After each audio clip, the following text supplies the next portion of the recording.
Hello, good morning everyone. I am Shomodip Pal.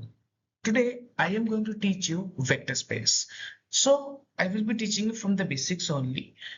Don't take tension. Actually, this subject vector space generally is in there for engineering first year or in BSc level mathematics. So we are going to teach this.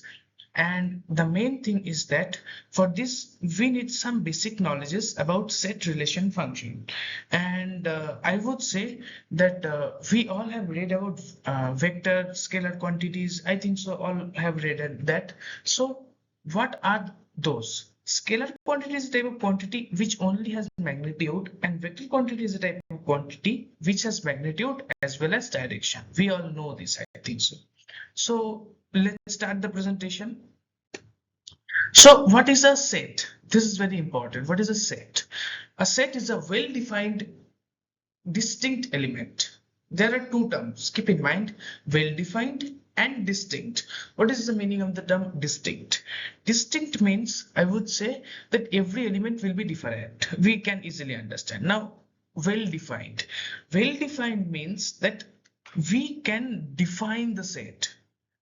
It must be defined. Like, suppose I am telling that all the best prime ministers of India. So I am defining the set, but it is not a well-defined set because I can tell that Narendra Modi is a good prime minister, but anybody other person can also say that no.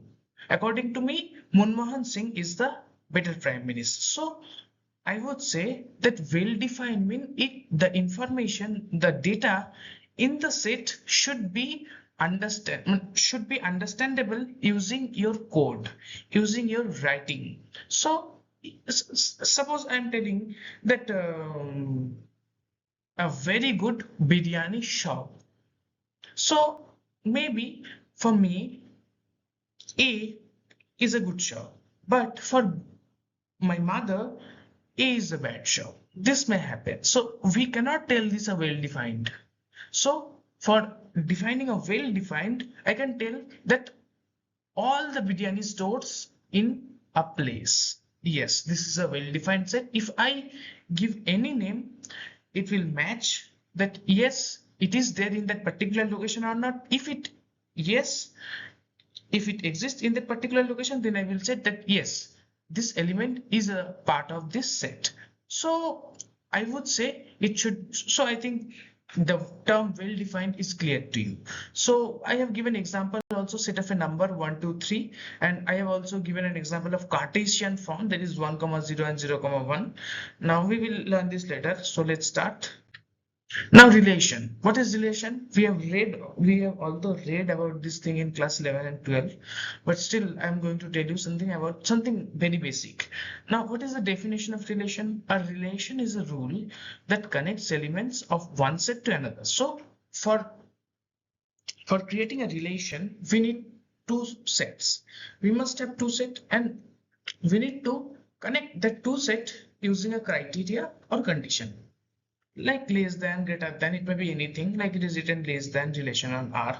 So the relation is a connection which is made between two sets, and it requires a condition. Okay, so it is a very easy thing. We all know that. Very, I think so everybody know that. So let's continue. Group. What is a group? I would say that a set of binary operations satisfying closure, associativity, identity, and inverse. These are four properties, I would say. So how do we represent group? First thing, this is a very, I would say, a quite a slightly difficult thing. So let's understand. We have given the example R comma plus. Now, what is R comma plus? So let's see that what is this R comma plus. So you can see that here it is written R comma plus. You can see this.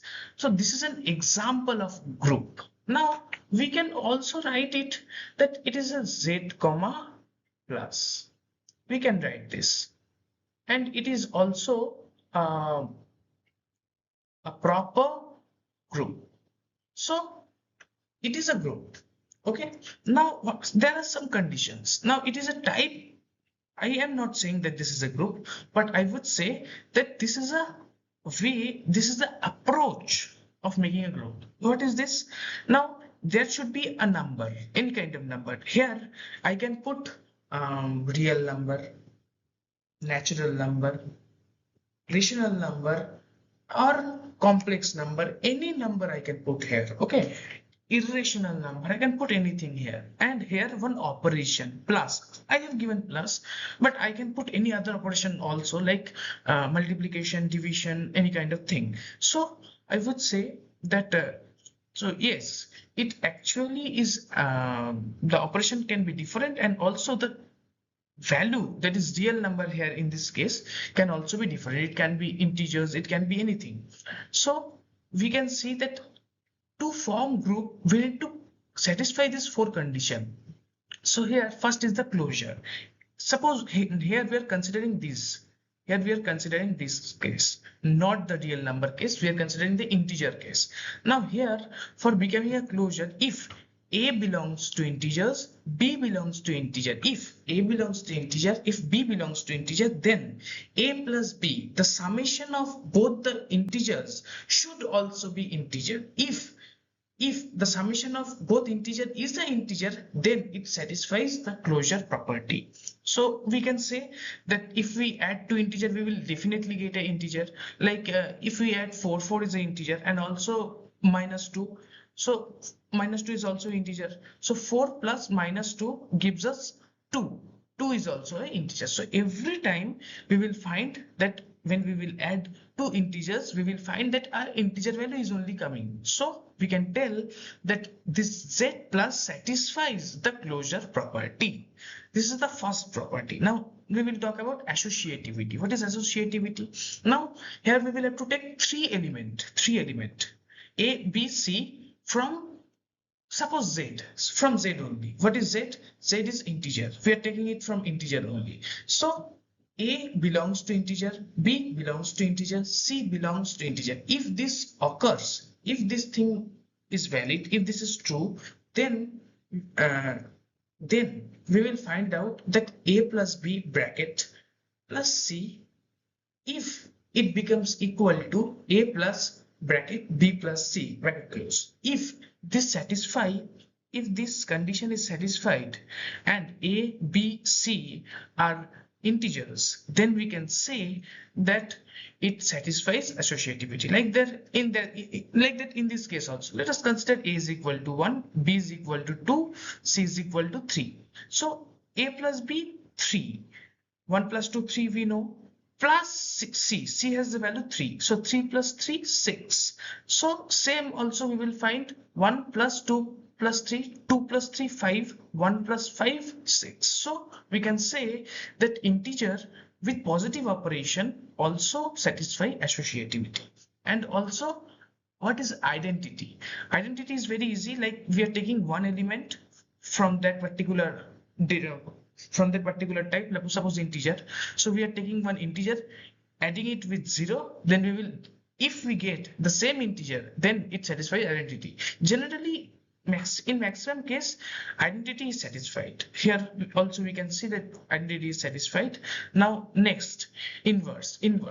So for inverse, we need to understand that A should belongs to A should belong to integer, and minus A also should belong to integer. If this satisfies, then we can say that it satisfies the inverse. Like in case of natural number, it will not satisfy, or whole number, it will not satisfy. How? Because if we take 2, A, 2 belongs to natural number or whole number, but -2 doesn't belongs to whole number or natural number. So we can tell that whole number or natural number doesn't satisfy the inverse property. So but integer satisfy the inverse property. So we can tell that the data types like integer, whole, integers, rational number, if any of these data types satisfy this four property, we will say this a group. Okay, so now I think it is clear. We need to satisfy these four conditions. If these four conditions are satisfied, then we will tell that it is a group. Okay, next, field. What is a field?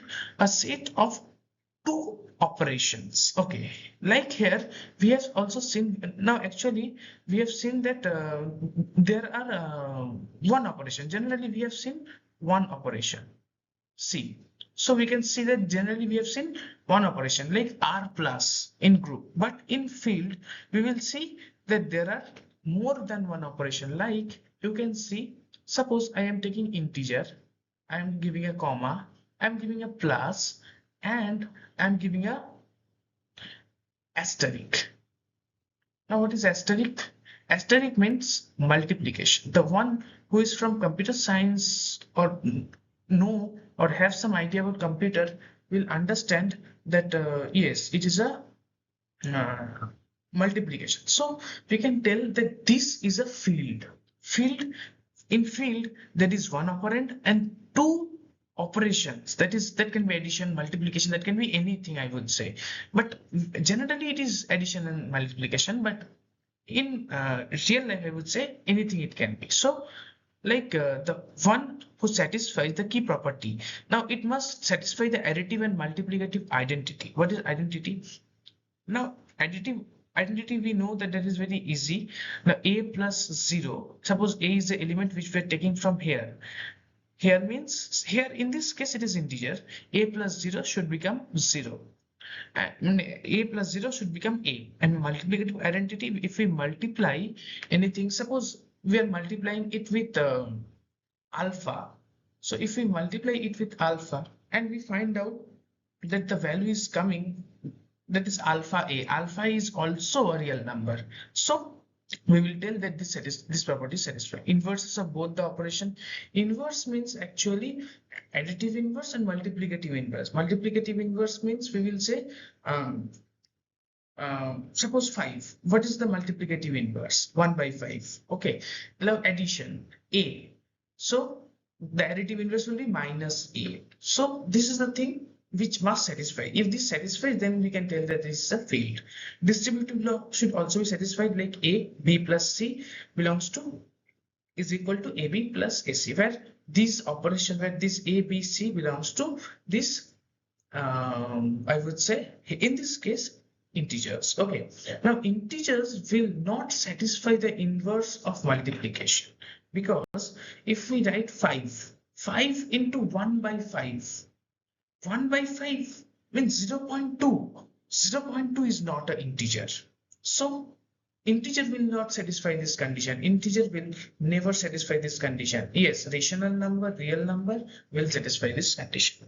So next PPT, what is Cartesian product? I think everybody know about Cartesian product. A belongs to A, B belongs to B, A cross B is equal to A comma B, where A belongs to A and B belongs to B. Like here it is given, A is equal to 1 comma 2, B is equal to x comma y. We write down every possible combination, 1 with x, 1 with y, 2 with x, 2 with y. This is a very easy thing, where we take two sets and we multiply it and write all the possible combination in pair.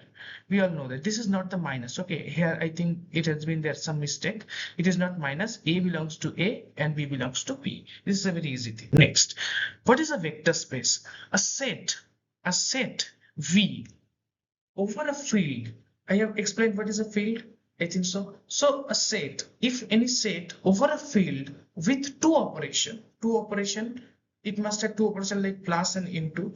If a set is having over a field is there, and under the field there is a set. So if it is such a condition and it satisfies vector addition and scalar multiplication, then we can call it a vector space. This is a shorter explanation. This is not the correct explanation. I would say for satisfying for a particular field or particular set to be a vector space, we need to satisfy 10 conditions or 10 axioms that we will be learning in the next video, next upcoming video. So we need to know that what are those 10 conditions for which must be satisfied, so that we can tell that it satisfies the vector space criteria. To become vector space, it must satisfy 10 conditions or 10 axioms. So let's take a look. Closure, we have already seen closure under addition, commutativity, associativity, existence of zero vector, existence of additive integrity. The 10 properties are there. If these 10 properties are satisfied, then we can tell that this is a vector space, which we will be learning in our next upcoming video. So class, thank you. All the best. Keep practicing. If you have any problem regarding this, you can comment here. And also, I would say if anything is not clear to you, you can rewind the video and see it, so that I think you will be understanding it, because I have given my best to explain all the topics. Thank you.